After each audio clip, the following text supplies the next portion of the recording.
Mohon izin moderator masih mute. Bismillahirrahmanirrahim. Assalamualaikum warahmatullahi wabarakatuh. Dan selamat siang, Head of Women Cardiology Working Group. Selamat siang para speaker, Dr. Lulu dan Dr. Novita. Selamat siang para peserta webinar Pokja Women Cardiology. Terima kasih atas kesempatan yang diberikan kepada saya untuk memandu acara webinar kita pada siang ini. Kali ini webinar kita bertemakan Women and Heart Rate, which one is normal and which one is not.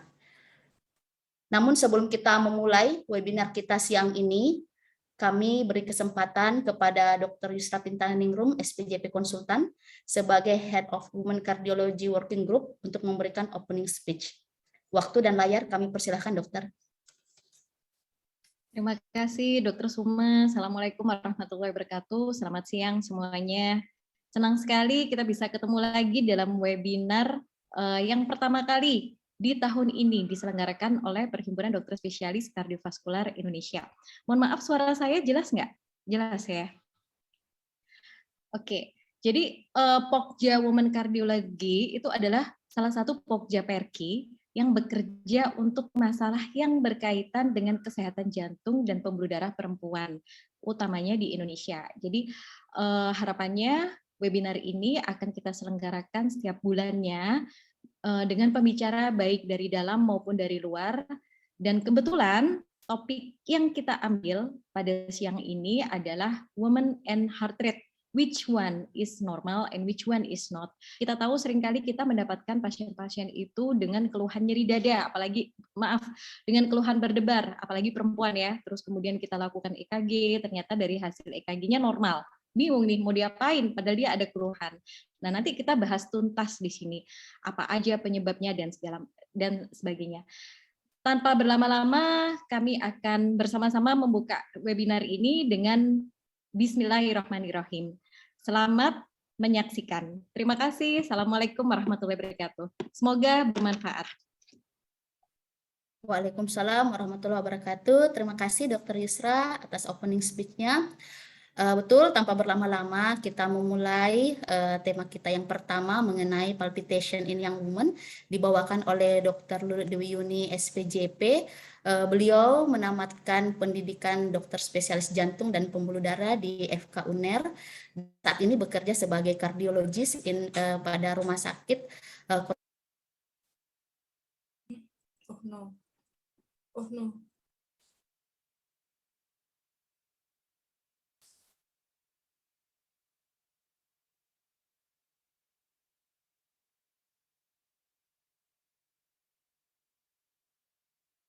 Dokter Suma, sinyalnya keputus. Oke, silakan.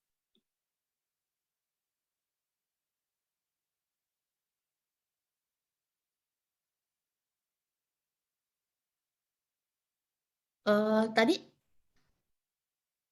jaringan jelek ya, dok? Nggak Iya. kedengeran ya? Nggak dengar. Oh, baik. Baik. Yang pertama, webinar kita mengenai palpitation in young women, dibawakan oleh Dr. Lulu Dwi Yuni. Beliau menamatkan program pendidikan dokter spesialis jantung dan pembuluh darah di FK UNER dan saat ini bekerja sebagai kardiologis di Rumah Sakit Umum Kota Tangerang Selatan dan Rumah Sakit Pondok Indah Bintaro Jaya. Tanpa berlama-lama, waktu dan layar kami persilahkan Dr. Lulu.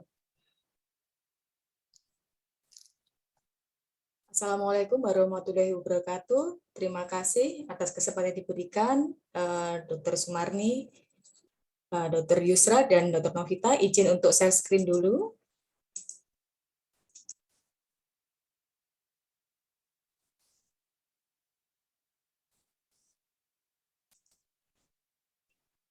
Baik, selamat siang kepada peserta webinar pada siang hari ini. Mengawali sesi yang pertama, topik yang akan saya bacakan adalah tentang palpitasi pada wanita usia muda. Sebagai pendahuluan, palpitasi adalah gejala yang didefinisikan sebagai kesadaran akan denyut jantung atau detak jantung. Dan pada pasien digambarkan sebagai sensasi denyut jantung yang tidak menyenangkan atau gerakan di sekitar dada maupun darah di sekitar dada yang tidak menyenangkan. Pada prinsipnya, keluhan palpitasi ini ada keluhan sensoris sehingga bersifat subjektif dan dikeluhkan oleh pasien dengan berbagai macam deskripsi sehingga bersifat tidak spesifik, dapat hanya berupa simptom saja atau justru merupakan clue pertama untuk diagnosis lanjutan. Namun demikian, disebutkan dari banyak studi, ternyata mayoritas kasus dengan keluhan palpitasi sebenarnya adalah benign. Namun tidak menutup kemungkinan, mungkin saja akan mengancam nyawa apabila disertai dengan keluhan yang simptomatis serta mengakibatkan gangguan hemodinamik.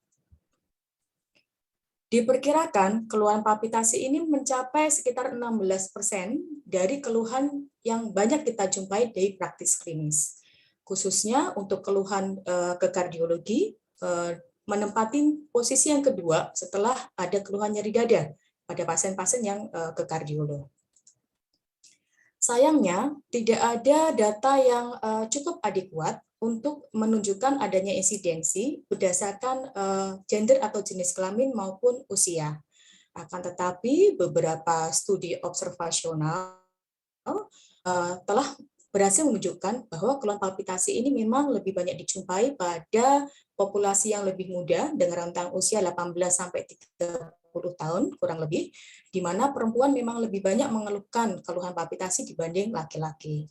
Yang menarik lagi, dari 15 sampai 25% penderita wanita yang menjumpai kardiologi, maka mereka mengeluhkan adanya keluhan palpitasi.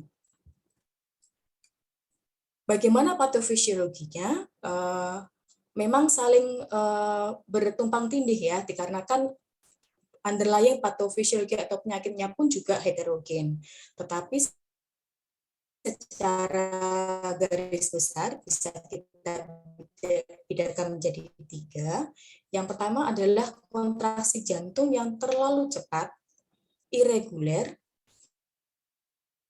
cardiac arrhythmia, salah satunya adalah sinus takikardi, tapi bisa juga takikardi yang terjadi sekunder akibat penyakit metabolik di luar jantung.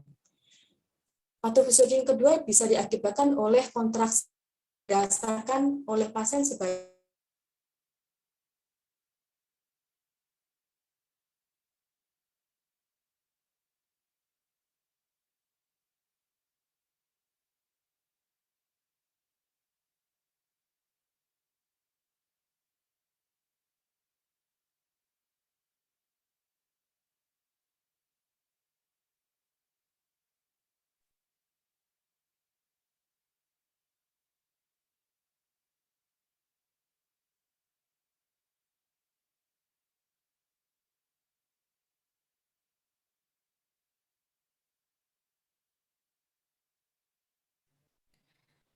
Mungkin Dokter Lulu bermasalah dengan jaringan mungkin ya.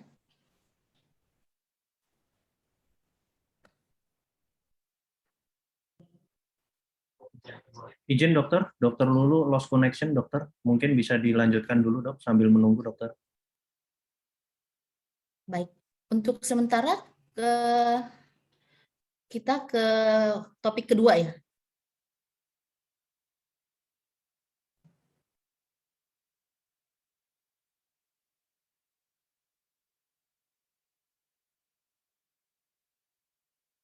Baik, karena permasalahan jaringan dan waktu yang sempit, maka kita beralih dulu ke tema webinar kita yang kedua,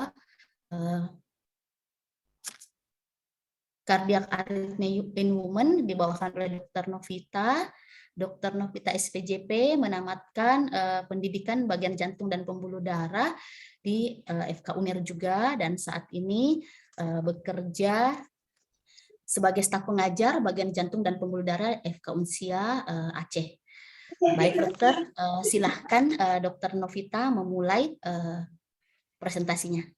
Waktu dan layar kami persilahkan. Baik, terima kasih Dr. Sumarni. Assalamualaikum warahmatullahi wabarakatuh. Selamat siang senior dan teman senior sekalian, teman-teman dari panitia atas kesempatannya. Pada hari ini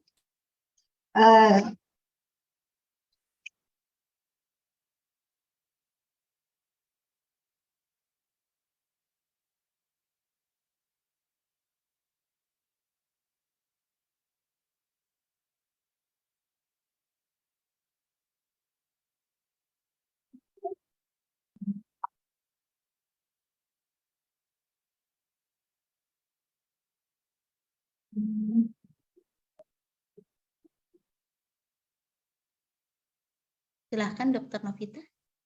Baik. Halaman pertama, Dara.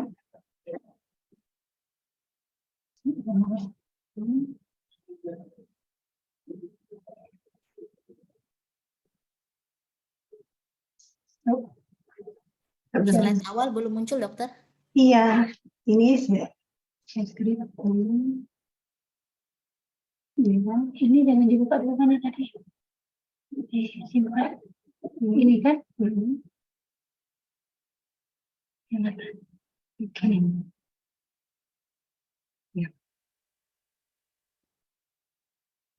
Baik, dokter, sudah kelihatan?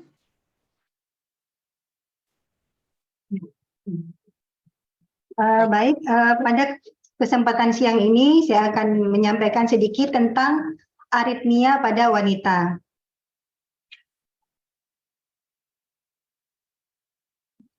Dari kerangka konseptual ini, banyak faktor yang bisa mempengaruhi sifat membran sel yang mana berperan penting pada potensial aksi dan timbulnya aritmia. Yang pertama adalah kondisi autonom.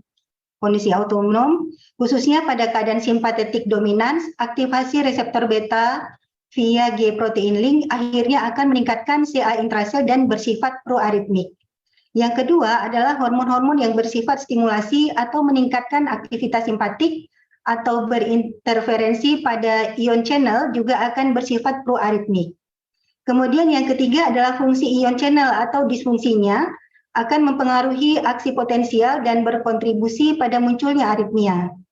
Kemudian yang keempat adalah faktor-faktor genetik, tentunya berhubungan erat dengan aritmia, seperti contohnya kelainan ion channel, seperti Brugada, Long QT syndrome, atau disregulasi antara reseptor beta dan kalsium intrasel yang akhirnya mempengaruhi dan terjadinya aritmia. Kemudian adalah faktor epigenetik, pada dasarnya bagaimana faktor eksternal lain, misalnya lingkungan, mempengaruhi ekspresi gen tanpa menyebabkan perubahan gen. Mekanisme perbedaan aritmia pada laki-laki dan perempuan, berbagai jenis aritmia jantung berbeda antara wanita dan pria, di mana masih banyak yang tidak diketahui mengapa hal ini terjadi. Dua mekanisme perbedaan itu dipisahkan atas efek hormonal pada ekspresi atau fungsi saluran ion, perbedaan tonus otonom, di mana keduanya menyebabkan, masih dugaan sih sebenarnya, keduanya menyebabkan aktivitas simpatis yang lebih besar dan respon barorefleks yang lebih rendah pada pria di segala usia, serta aktivitas parasimpatik atau vagal yang lebih nyata pada wanita. Mekanisme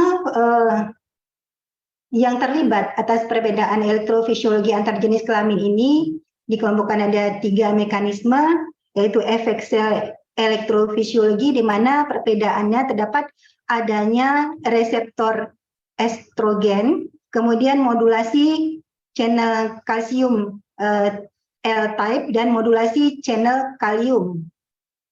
Kemudian mekanisme dari modulasi autonomi, di sini dipengaruhi oleh kondisi fisik, heart rate, variabilitas heart rate, dan sensitivitas baroreseptor, repolarisasi dispersi, dan ekspresi dari nitric oxide. Kemudian kombinasi dari kedua mekanisme di atas, di mana terdapat dispersi repolarisasi dari Long QT syndrome.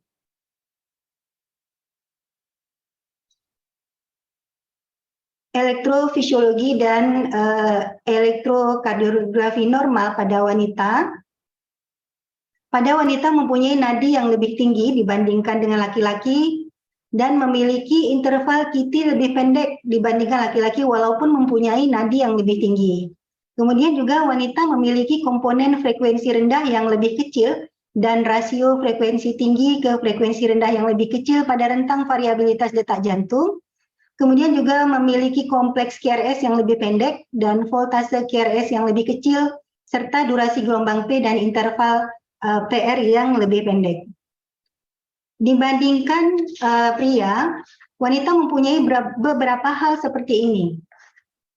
Perbedaan terkait elektrofisiologi, di mana terdapat heart rate pada saat istirahat yang lebih cepat, kemudian NRT yang lebih pendek, kemudian short AH-nya itu juga lebih pendek, dan juga interval dari HV-nya, kalau AH itu adalah AV node suprahis dan HV adalah AV node infrahis yang sama-sama lebih pendek.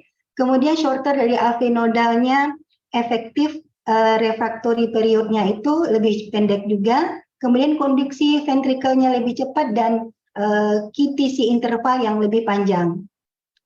Terkait dengan paroxysmal SVT, maka pada wanita terdapat prevalensi AVNRT yang lebih tinggi, kemudian kecenderungan mengarah kepada AVRT predominan yang lebih rendah, variasi siklus SVT selama siklus menstruasi, dan keamanan dan keefektifan terapi ablasi kateter sama antara laki-laki dan perempuan.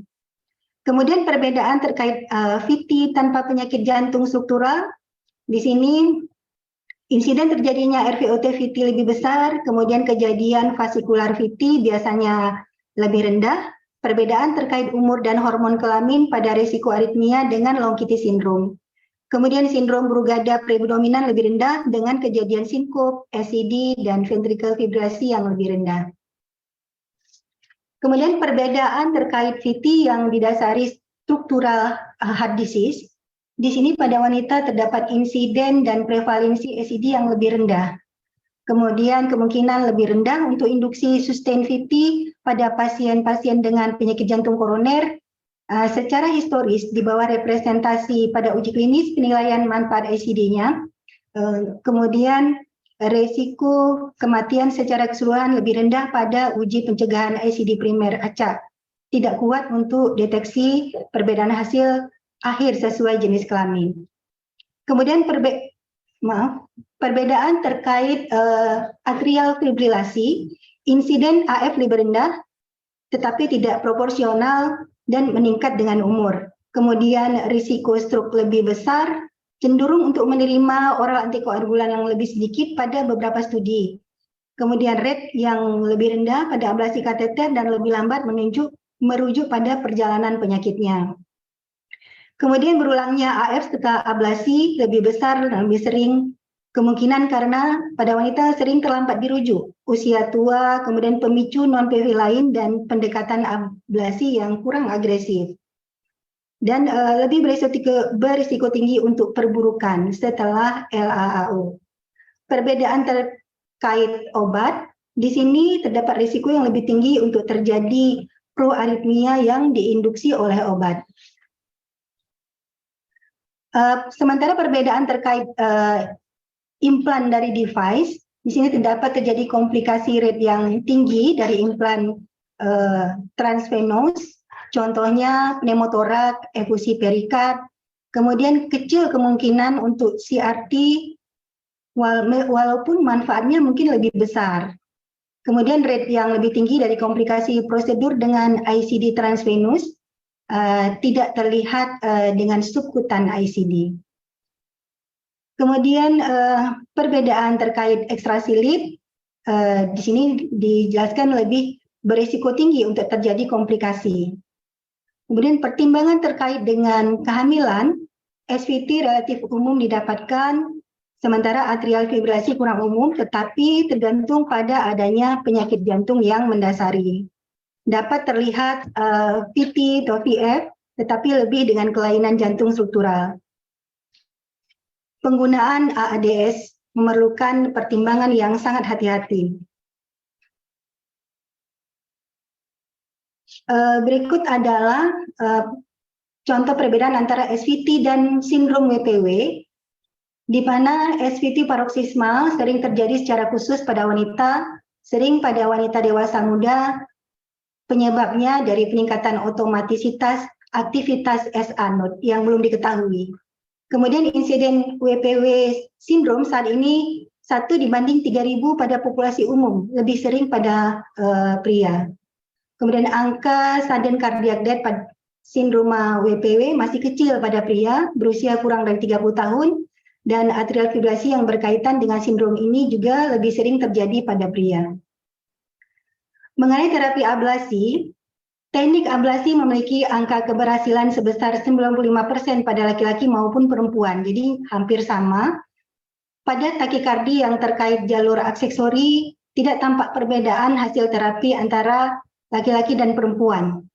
Sementara keberhasilan ablasi kateter mencapai 90% pada laki-laki dan perempuan. Angka kekambuhan maupun komplikasi pada prosedur ablasi tidak ada perbedaan antara laki-laki maupun perempuan.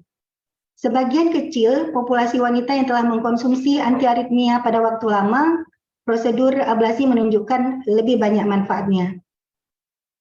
Untuk pasien dengan atrial fibrilasi di sini, sebanyak 0,4% populasi mengalami atrial fibrilasi. Angka kejadian ini meningkat seiring dengan pertambahan usia, meningkatkan angka morbiditas, stroke, dan mortalitas. Dari studi Framingham, pasien dengan atrial fibrilasi 1,5 kali lebih sering pada pria dibandingkan pada wanita. Prevalensinya tinggi pada kedua jenis kelamin dan pada usia di atas 70 tahun. Kejadian antara kedua jenis kelamin menjadi cenderung sama. Sementara wanita cenderung mengalami episode AF yang lebih lama disertai respon ventrikel yang cepat dan insidensi kardioemboli yang lebih tinggi. Sehingga tidak ada perbedaan signifikan terapi dalam rate control, pencegahan komplikasi tromboembolik kardioversi, dan mempertahankan irama sinus. Penggunaan digoxin untuk mengontrol rate ventricle pada permanen atrial fibrilasi akan meningkatkan mortalitas pada wanita. Temuan ini mungkin terkait dengan konsentrasi obat dalam serum, di mana kadar digoxin dalam darah di atas 1,2 nanogram per mililiter dapat membahayakan. Kemudian ablasi kateter pada atrial fibrilasi adalah pilihan terbaik di antara pilihan terapeutik lainnya.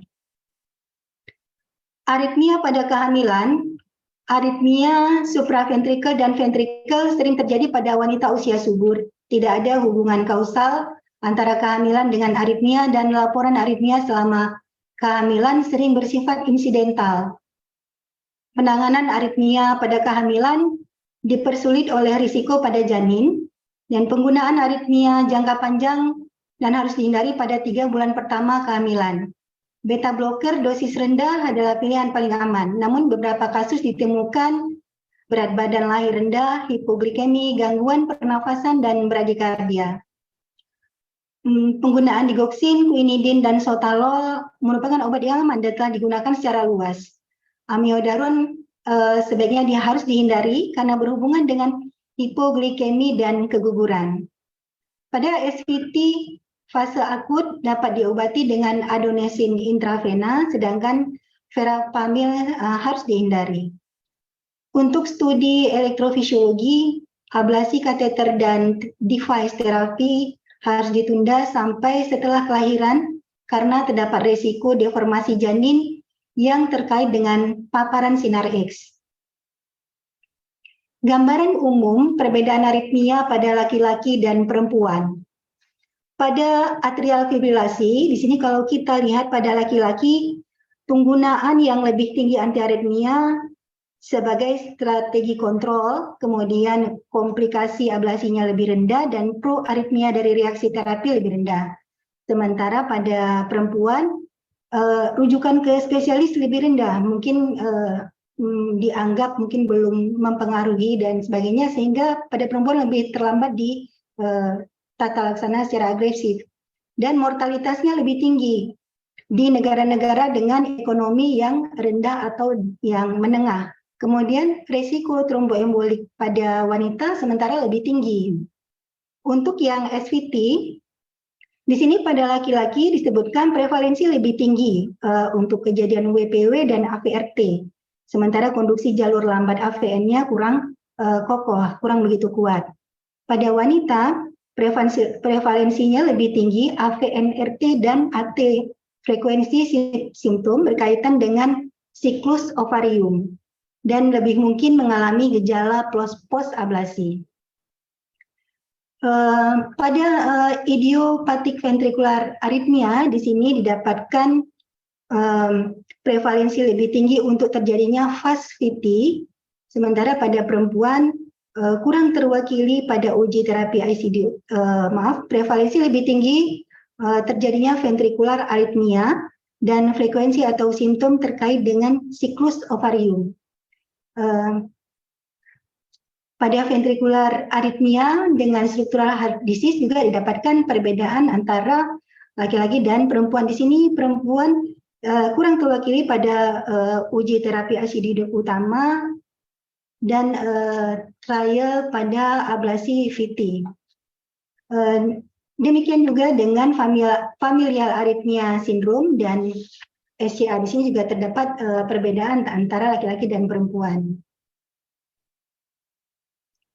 Dapat kami simpulkan bahwa perbedaan jenis kelamin terdapat pada dasar elektrofisiologi sehingga mempengaruhi kejadian dan presentase dari kejadian aritmia itu sendiri, dan studi yang ada sampai saat ini belum konsisten menyelidiki perbedaan jenis kelamin dalam mengevaluasi dan mengelola aritmia.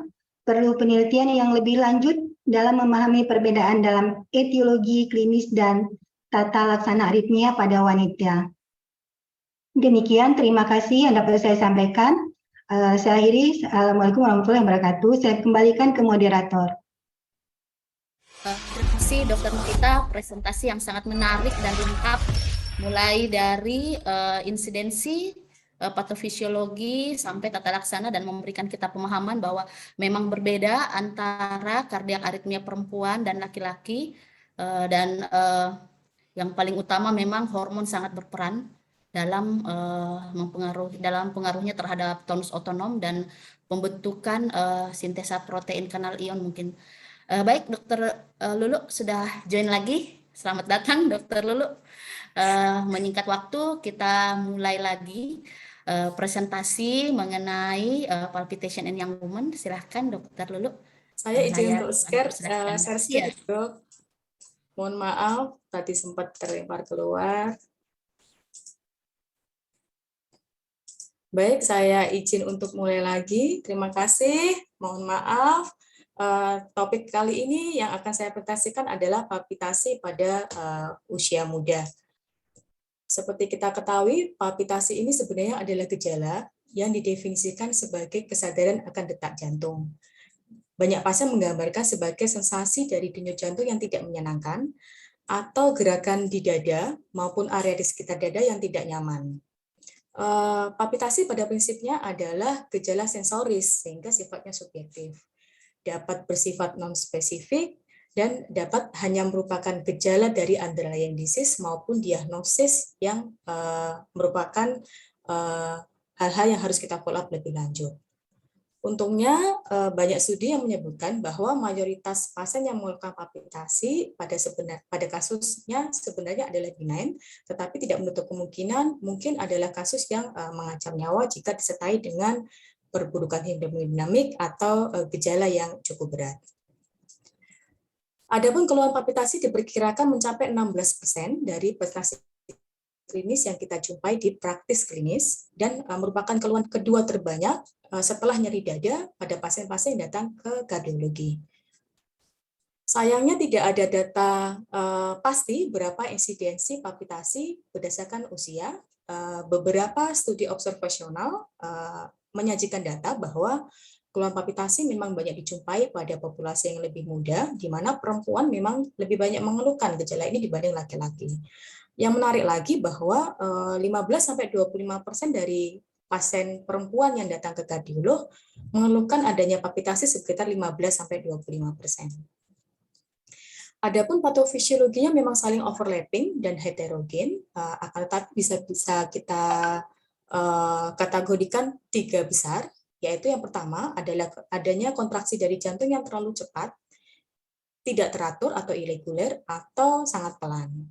Yang kedua, adanya kontraksi yang sangat intens atau anomali dari gerakan jantung yang diakibatkan oleh peningkatan stroke volume. Ini khususnya pada pasien-pasien dengan struktural heart disease sebelumnya. Atau yang ketiga dan jamak kita temui adalah adanya anomali persepsi subjektif dari detak jantung, banyak dijumpai pada kasus-kasus psikosomatis. Etiologi dari palpitasi ada 4 garis besar, yaitu yang pertama dari etiologi jantung itu sendiri, sebesar 43%, dengan 40% diantaranya diakibatkan oleh aritmia. Yang kedua, etiologi dari psikologi atau psikiatri sebesar 31%, 10 sisanya akibat ekstrakardiak, bisa terkait dengan penyakit di luar jantung atau sistemik dan pemakaian obat-obatan, dan yang menarik adalah 16% diantaranya memang tidak diketahui etiologinya apa. Nah, bisa kita baca di sini, ini adalah beberapa contoh etiologi dari palpitasi berdasarkan golongan. Untuk kardiak aritmia, sebagian besar diakibatkan oleh ekstrasistol maupun takikardi supraventikuler maupun ventikuler, kemudian diikuti oleh bradiaritmia. Untuk structural heart disease, khususnya pada perempuan, maka dari pemeriksaan eko, mitral valve prolapse memang banyak dijumpai lebih daripada pada laki-laki. Kemudian untuk etiologi psikosomatis, sayangnya perempuan memang lebih banyak dibanding laki-laki. Kemudian untuk penyebab sistemik, hipotiroid juga lebih banyak dibanding laki-laki. Nah, jenis-jenis aritmia yang kita jumpai pada perempuan usia muda memang berbeda dibanding dengan laki-laki usia muda. Pada perempuan usia muda, sebagian besar adalah SVT reentrant takikardi atau AVNRT, dan tadi sempat disebutkan Dr. Novita adalah atrial takikardi, inappropriate sinus takikardi, dan PVC outflow tract. Secara mekanisme kenapa berbeda, mungkin sudah dijelaskan dengan Dr. Novita tadi ya, Dok. Nah, adalah jamak bahwa ada mitos ketika ada perempuan muda mengeluhkan palpitasi, maka sering sekali kita judgement ini karena psikosomatis. Ya, apakah benar demikian? Walaupun tidak ada data yang konklusif, faktanya bahwa pada kasus dengan supraventricular takikardi ini memang komposisinya lebih bisa ditemukan pada perempuan. Dan yang menarik lagi, ternyata 57% pada pasien yang didiagnosis supraventricular takikardi, sebelumnya ini sudah didiagnosis dengan psikosomatis. Nah, error diagnosis ini 2 kali lebih bisa dijumpai pada perempuan dibanding laki-laki, dengan rata-rata time delay-nya adalah 3,3 tahun. Sehingga adalah penting untuk kita untuk berhati-hati memberikan labeling bahwa penyebabnya psikosomatis, karena akan menyebabkan delay dari diagnosis dan terapi pada pasien yang akan berkonsultasi dengan kita. Bagaimana evaluasi klinis jika kita bertemu dengan pasien yang mengeluh palpitasi? Maka ada 3 tujuan utama. Ya, yang pertama adalah membedakan mekanisme palpitasi ini karena apa. Yang kedua, mendapatkan rekaman EKG selama terjadinya gejala palpitasi, dan yang ketiga mengevaluasi apakah ada adrenaline penyakit jantung pada pasien tersebut. Berikut adalah flowchart yang cukup simpel untuk kita ketika ada pasien dengan keluhan palpitasi. Untuk lebih simpelnya mungkin kita bisa membagi 2 tahap, yaitu ya adalah first line investigation dan second line investigation. First line investigation ini tidak membutuhkan banyak device, ya. Kita hanya melakukan anamnesis, kemudian pemeriksaan fisik dan pemeriksaan EKG. Dari first line investigation ini maka kita bagi menjadi 2 golongan besar. Apabila dari first line investigation ini sudah ada suspected diagnosis atau definitive diagnosis dan terkonfirmasi, maka kita langsung melanjutkan dengan treatment. Contohnya misalkan pada pasien dengan kecurigaan hipotiroid, kita konfirmasi dengan pemeriksaan lab dan terkonfirm, maka kita lakukan treatment yang sesuai. Namun apabila tidak terkonfirmasi, maka kita menggabungkan pasien-pasien ini menuju ke golongan yang sebelah kanan, yaitu palpitasi yang tidak jelas etiologinya karena apa. Ketika pada palpitasi yang tidak jelas etiologinya, maka kita perlu mencari atau membedakan apakah ada kelainan jantung pada pasien ini. Di sini ada tempat untuk kita lakukan ekokardiografi. Ketika tidak ditemukan kelainan jantung berdasarkan eko, kemudian EKG yang normal, kemudian keluhannya juga jarang atau dapat ditoleransi, maka kita stop sampai di sini untuk investigasi lebih lanjut. Pasien hanya kita berikan support terapi dan reassurance dengan edukasi yang baik tentang palpitasi apabila terjadi lagi. Namun, apabila keluhan ternyata sering dan berat, maka kita melanjutkan untuk second investigation, yaitu dengan modalitas ambulatory EKG, maupun EP study. Nah, dari sini nanti kita akan bagi lagi menjadi dua. Jika memang ditemukan kelainan, kita lanjutkan treatment, dan jika tidak terbukti apapun, maka kita lakukan atau indikasi untuk dilakukan pemasangan implantable loop recorder.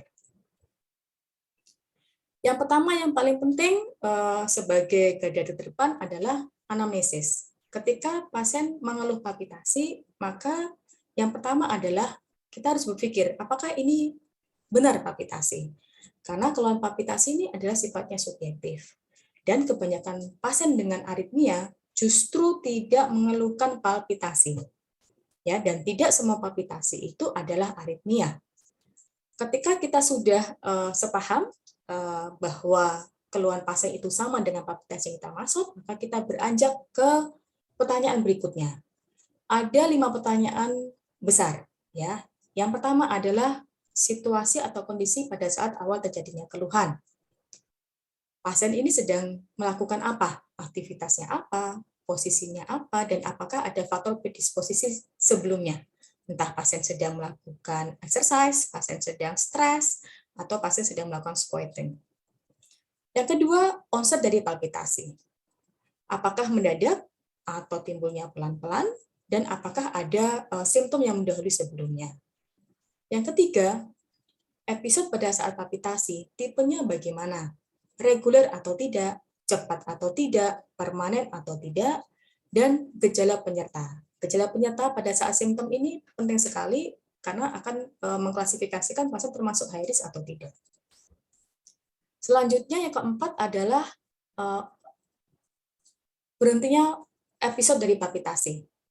Apakah mendadak berhenti, ataukah pelan-pelan, ataukah pasien memang melakukan vagal karena sudah diedukasi dengan baik sebelumnya, atau pemberian obat, serta background dari profil pasien itu sendiri. Apakah ada penyakit-penyakit sebelumnya, pasien sudah melalui episode palpitasi sebelumnya, atau pasien sedang dalam menerima medikasi tertentu yang mungkin akan mengindus terjadinya simptomatik. Dari anamnesis saja, maka kita bisa membagi palpitasi menjadi 4 golongan, ya, yaitu extrasystole yang pertama, takikardi palpitasi yang kedua, anxiety related palpitasi, dan yang keempat adalah pulsasi. Untuk extrasystolik palpitasi, pasien biasanya mengeluhkan adanya skip beat atau beat yang hilang, kemudian terjadinya mendadak dan umumnya muncul pada saat istirahat. Ya, munculnya pada saat istirahat. Yang kedua, untuk palpitasi takikardi, pasien mengeluhkan detak jantung yang cepat, terjadi tiba-tiba dan pada umumnya dipicu oleh suatu aktivitas fisik atau sesaat setelah pasien aktivitas fisik, yaitu pada fase cooling down. Yang ketiga, palpitasi yang terkaitan dengan kecemasan atau anxiety. Nah, kalau ini bisa dilihat sebenarnya kalau kita melihat sendiri pasiennya, apakah dari raut muka memang tampak cemas, ada histori memang dengan psikosomatis, kemudian ada keluhan somatisasi yang lain. Dan yang terakhir adalah palpitasi pulsasi. Tidak ada beat yang cepat, akan tetapi pasien merasakan seperti denyut jantungnya lebih kuat dibanding biasanya, terpicu oleh aktivitas. Ini yang khas untuk pasien dengan penyakit jantung yang sebelumnya. EKG adalah gold standard ketika pasien mengeluhkan palpitasi. Namun dikarenakan perjalanan dari palpitasi yang biasanya transien, maka biasanya memang tidak menemukan apa-apa. Akan tetapi ketika sudah menemukan abnormalitas pada EKG, maka kita sudah langsung pikirkan berarti ini cardiac origin. Entah ini memang karena aritmia, ataukah ini karena subtular dari jantung itu sendiri. Pemeriksaan tambahan yang mungkin kita bisa lakukan seperti yang tadi sudah saya kemukakan, yaitu pemeriksaan lab, stress test jika memang kita arahnya ke iskemik atau koroner, ekokardiografi, ambulatory EKG, dan jika diperlukan kita lakukan electrophysiological study. Nah, berdasarkan ACC/AHA guideline, ada 2 indikasi utama dilakukan ambulatory EKG. Pada kasus ini tentu saja apabila terjadi palpitasi yang recurrent, di mana etiologinya tidak diketahui setelah dilakukan first line investigation.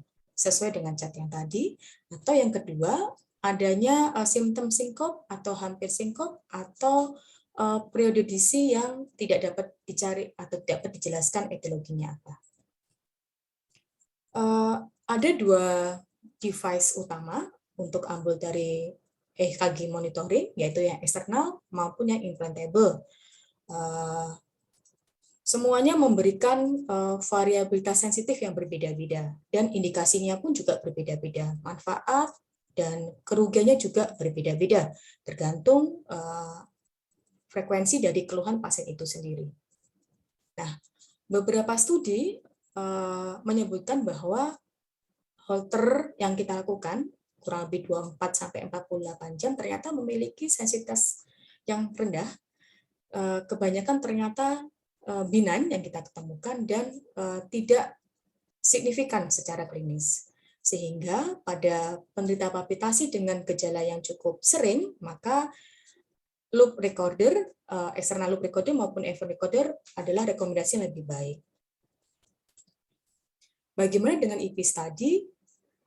Pada umumnya EP study memang dilakukan paling akhir ketika sudah selesai dilakukan ambulatory EKG monitoring, tidak didapatkan definitif diagnosis. Akan tetapi berdasarkan guideline AHA tahun 2004, kemudian 2006, mungkin saja kita pikirkan dilakukan ectophyseal study lebih dulu sebelum ambulatory EKG pada pasien-pasien yang memang dengan signifikan heart disease sebelumnya, dengan keluhan palpitasi dan dengan gejala yang berat, dan ditakutkan adanya resiko cardiovascular event yang jauh lebih life threatening.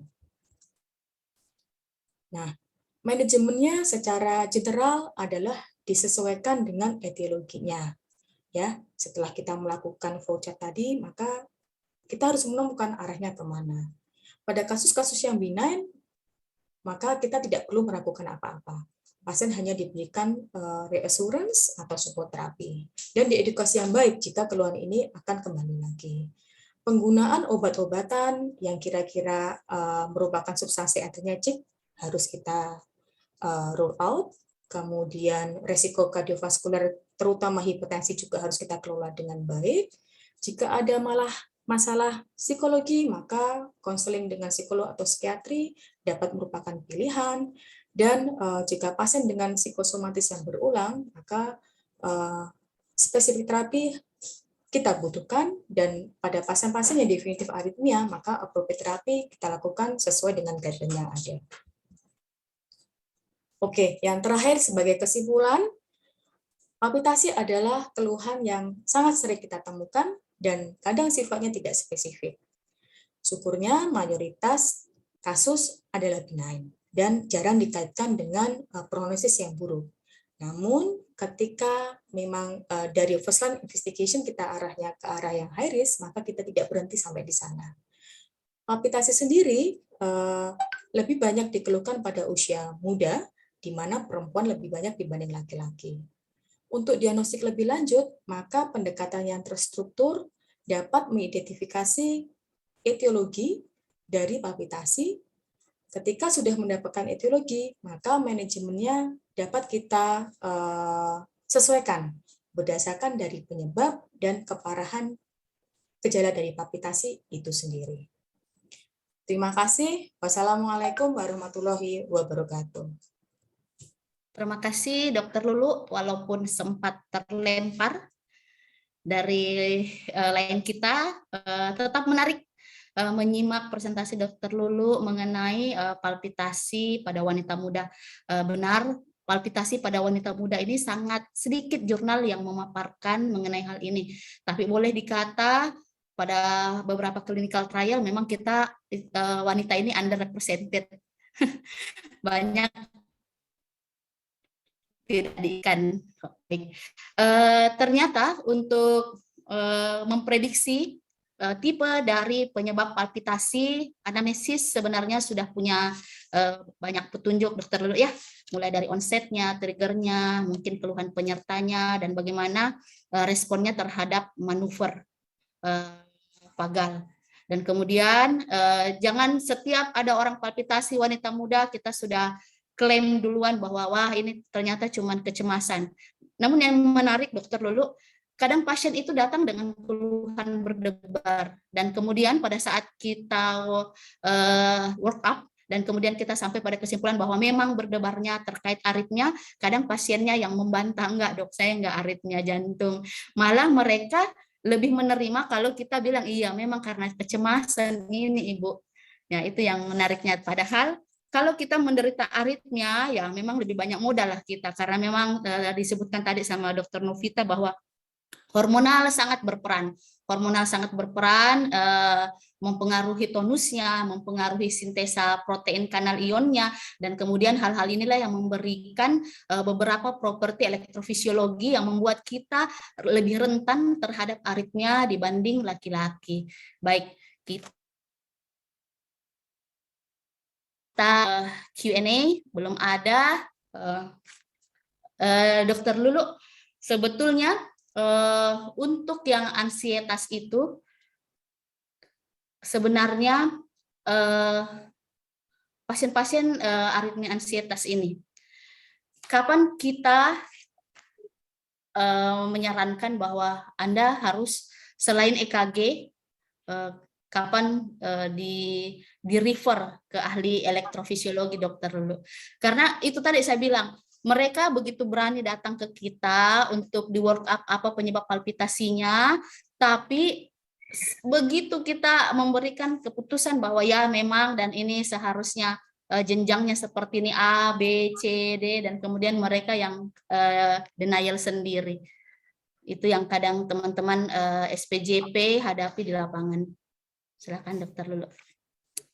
Oh ya, waktu kita ada 5 menit ini. Terima kasih Dokter Suma.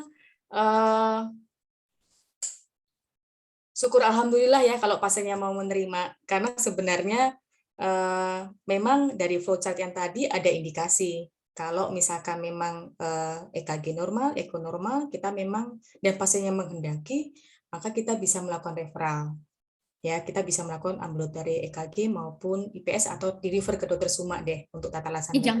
Nah, itu ya maksudnya begitu. Terus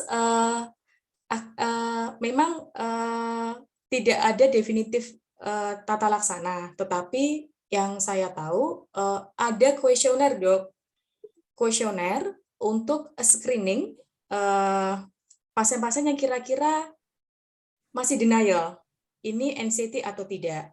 Ya, saya sebenarnya ada, cuma memang panjang sekali itu beserta skor-skornya. Nah, mungkin ada baiknya kalau memang screening kuesioner itu kita sosialisasikan itu ya, itu memang akhirnya mungkin akan tahu, oh iya nih, kayaknya memang aku murni nih, arahnya ke sini atau enggak.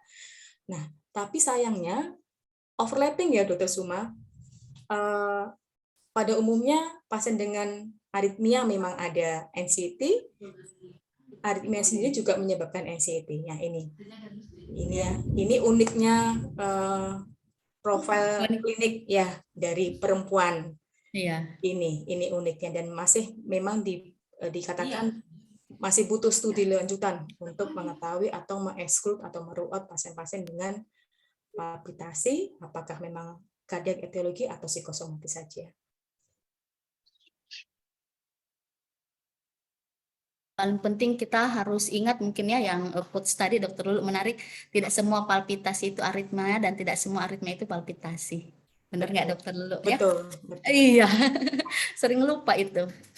Baik, untuk Dokter Novita, kadang kita sering dapat pasien, saya berdebar pada saat-saat tertentu. Mungkin bisa disampaikan Dokter Novita ke teman-teman sejawat kita bahwa memang ada pengaruh siklus menstruasi pada pasien-pasien aritmia kita. Jangan semuanya dianggap penyakit ya, sesuai dengan tema kita which one is normal and which one is not. Silakan dokter. Ya, terima kasih Dokter Sumarni. Memang kalau di klinik sehari-hari kita sering dapatkan ya perempuan dengan keluhan berdebar nih. Jadi terkadang kita harus duduk dan menganamnesa lebih panjang lagi apakah saat ini sedang menstruasi atau ada riwayat penggunaan obat-obat hormonal lainnya untuk tujuan kontrasepsi. karena itu juga sering-sering berpengaruh ya Dokter Sumarni. Jadi pasien dengan adanya keluhan tersebut sudah cemas, tapi ya seperti Dokter Lulu bilang tadi, dengan aritmia juga bikin cemas itu ya.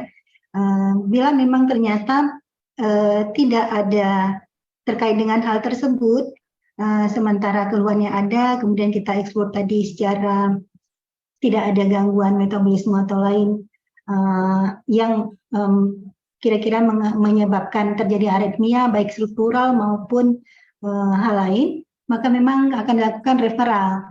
Cuma sering-seringnya itu karena cemas, jadi pemeriksaannya juga mudah-mudahan bisa lebih lengkap ya untuk wanita ini, karena dia cemas, dia datang ke dokternya, kemudian lakukan pemeriksaan lengkap, dan kemudian ternyata memang tidak ada kelainan, kita sampaikan ya.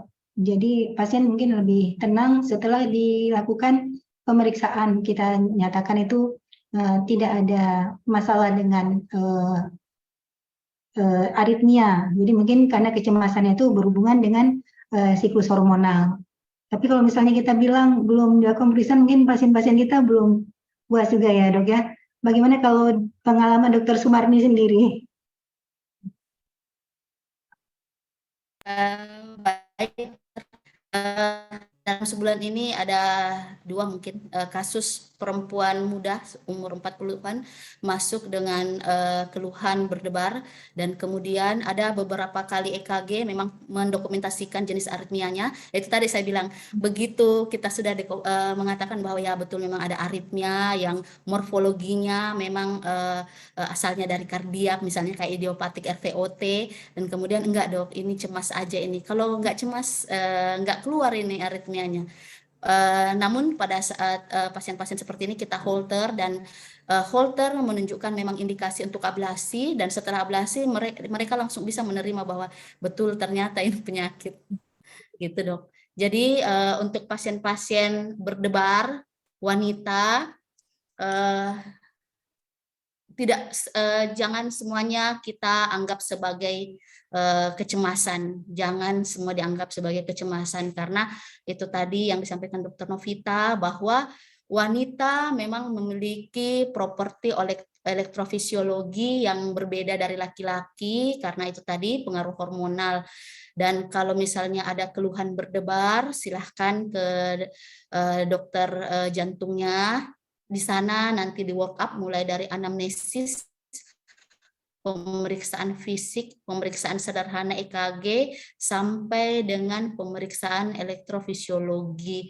Dan kemudian untuk berdebar banyak yang bisa menyebabkan keluhan berdebar, mulai dari yang sifatnya benign sampai dengan mungkin mengancam jiwa.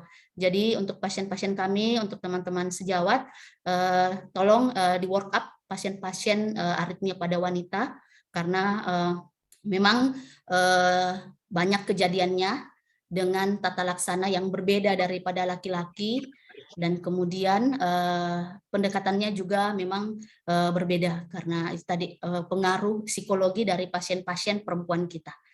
Mungkin itu dokter. Ini baik, ada Q&A pertanyaan Dokter Rina nih. Wah, kakak kelas kita nih. Mohon izin bertanya ke Dokter Lulu, adakah hubungan tipe aritmia dengan kausanya? Silahkan Dokter Lulu. Hubungan Aritmia, tipe aritmia dengan kausanya. Tipe aritmia dan kausanya.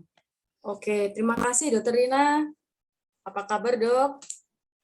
Kayaknya reuni ini. Baik. Iya. Beberapa tipe aritmia memang pada umumnya berkaitan dengan etiologinya. Contohnya ya dok, supraventricular tachycardia. Ya, ini pertanyaan ke Dokter Suma harusnya. Kalau memang dengan supraventricular tachycardia memang definitif, maka ini terkait memang murni kardiak aritmia. Itu sudah pasti. Kemudian, tapi ada juga beberapa yang di praktis klinis, misalkan dengan frequent PVC, Dokter Rina, misalkan pada pasien-pasien yang memang underlying-nya systemic disease. Ya, kita atasin dulu. Ini tidak mungkin masih mungkin bukan etiologi pure dari kardiak, kita cari sistemiknya, kita atasin.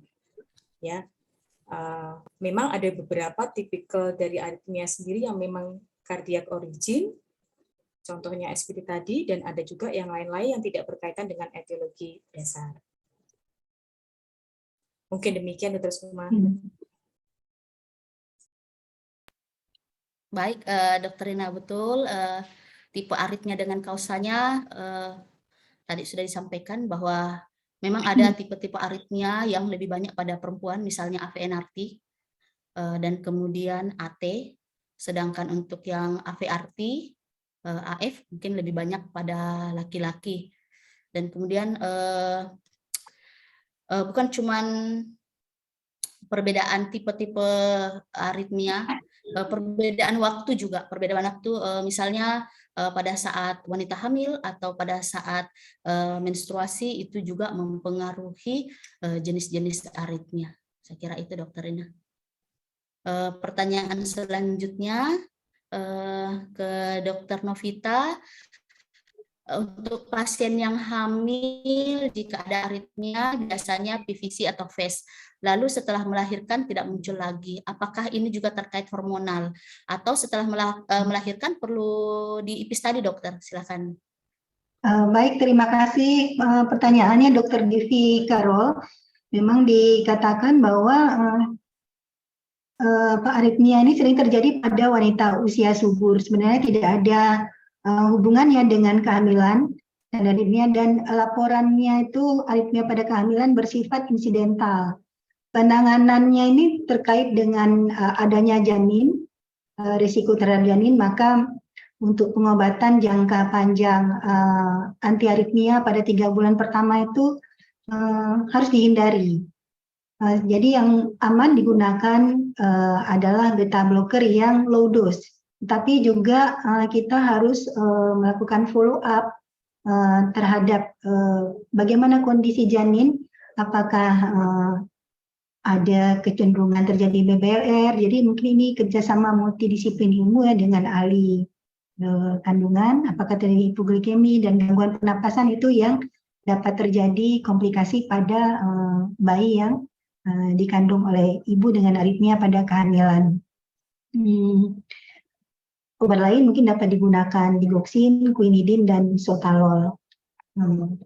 Kemudian apakah itu berkaitan dengan hormonal? Bisa juga pengaruh dari hormonal. Jadi kalau memang ternyata setelah kehamilan tidak dijumpai lagi aritmia, mungkin tidak perlu kita lanjutkan ke EPIS tadi, atau di follow up apakah masih tetap dengan aritmia yang memerlukan EPIS tadi, maka kita referral untuk EPIS tadi. Terima kasih, Dr. Sumarni. Baik, dokter. Ini reuni betul kita ini, Dokter Devi nih. Pertanyaannya tentang aritmia pada kehamilan. Jadi aritmia pada kehamilan PVC sering muncul, biasanya jinak, tidak memerlukan terapi. Untuk pasien-pasien seperti ini kita hanya cukup meyakinkan bahwa ini jinak, tidak mempengaruhi si janin maupun si ibu, dan ini terkait hormon. Yang penting hindari faktor pencetus, misalnya kopi, teh begadang, dan seterusnya. Saya kira itu. Pertanyaan selanjutnya, izin Dokter Novita, untuk pasien multiple PVC apa perlu terapi? Apa perlu sampai Holter? Silakan, dokter. Untuk pasien multiple PVC. Untuk multiple PVC perlu terapi dan Holter, dokter. Iya.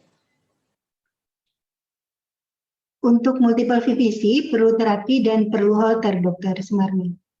Oh ya, siap. Ya.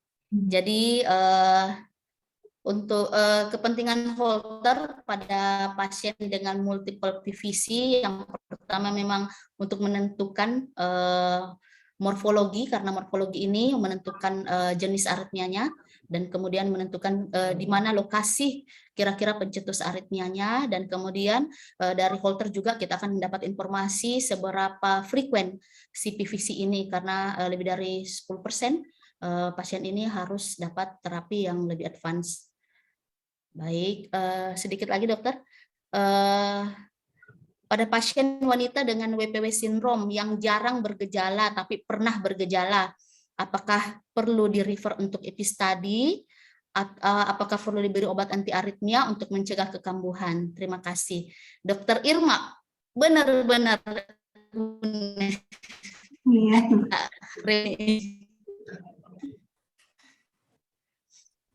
untuk pasien yang WPW, wanita WPW jarang bergejala, tapi pernah bergejala apakah perlu tapi direkomendasi jarang ya. study? Mungkin di Iya. EP study dulu ya, bagaimana Dok?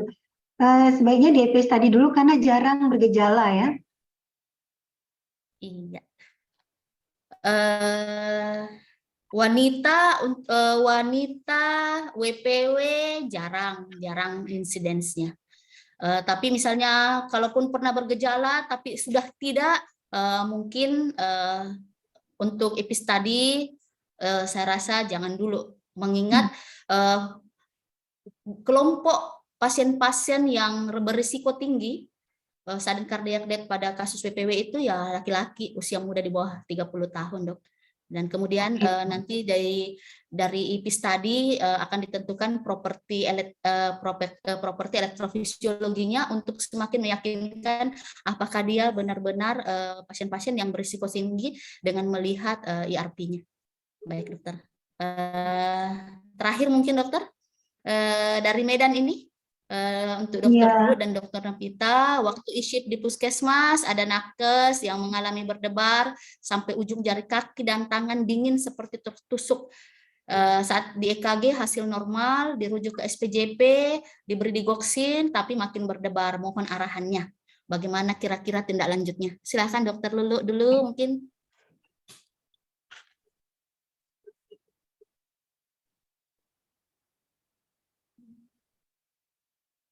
Dokter Lulu, mute.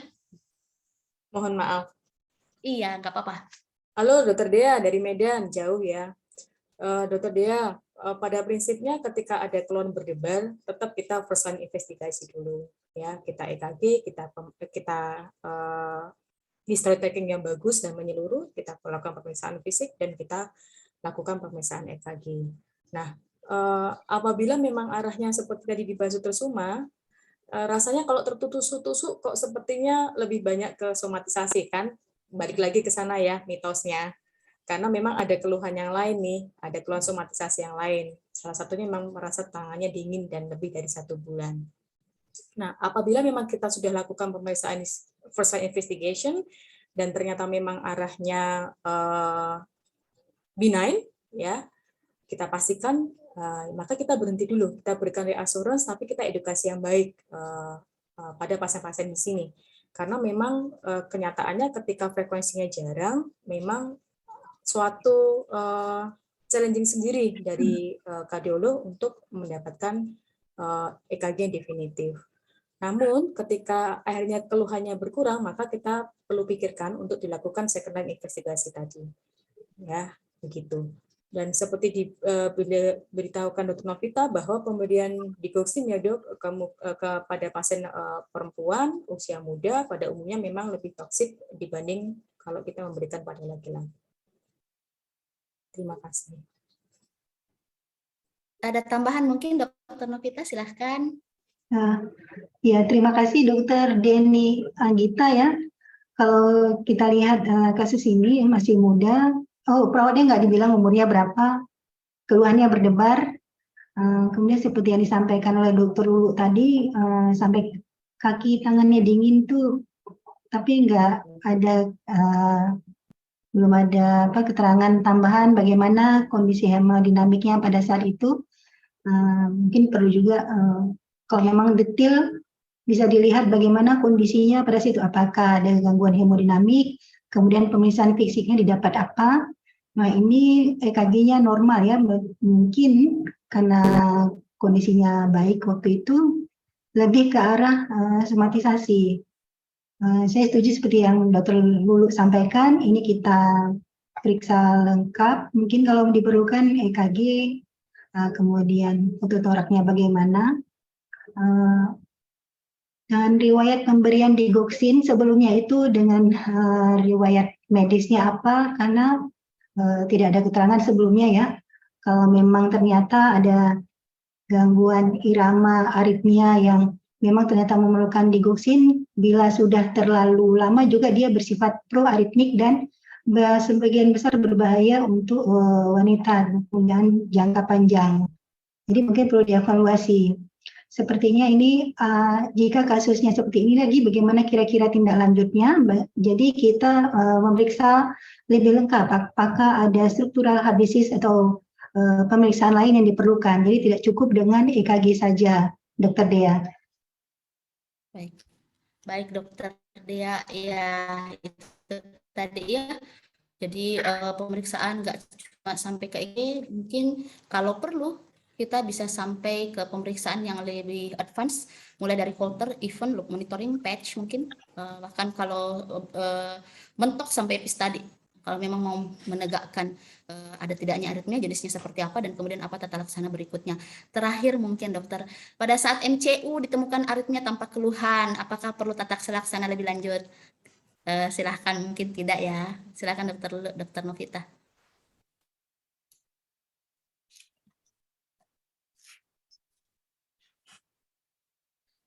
Baik, karena kita bicara tentang wanita usia muda, mungkin maksudnya wanita usia muda ya Dr. Joni ya.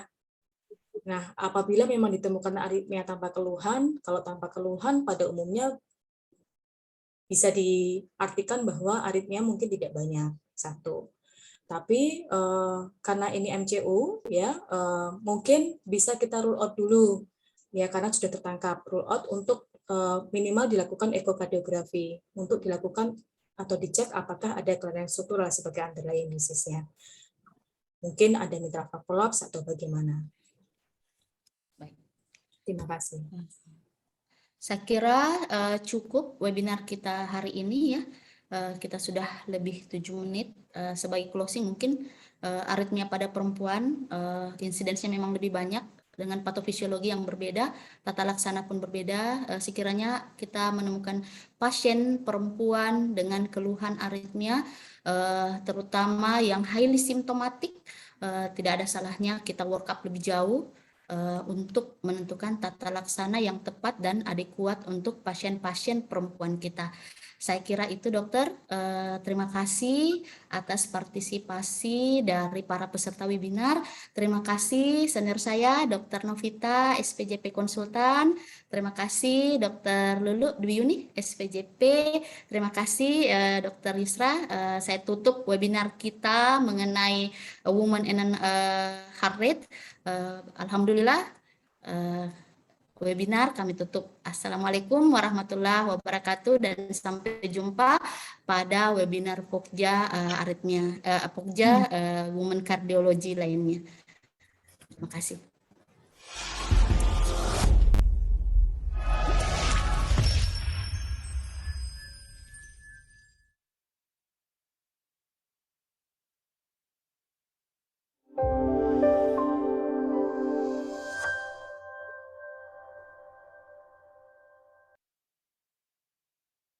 Terima kasih Dr. Novita.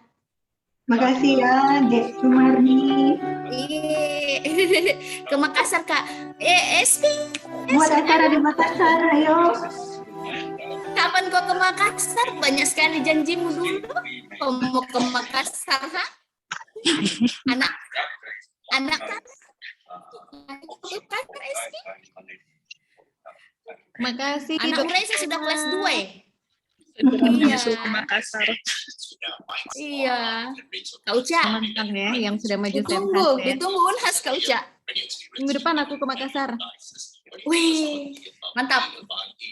Oke, terima kasih semua Kak. Izin live ya, mau sholat asar dulu. Iya, oke. Waalaikumsalam. Makasih Yusra. Ya, sama-sama. Iya, ya dulu.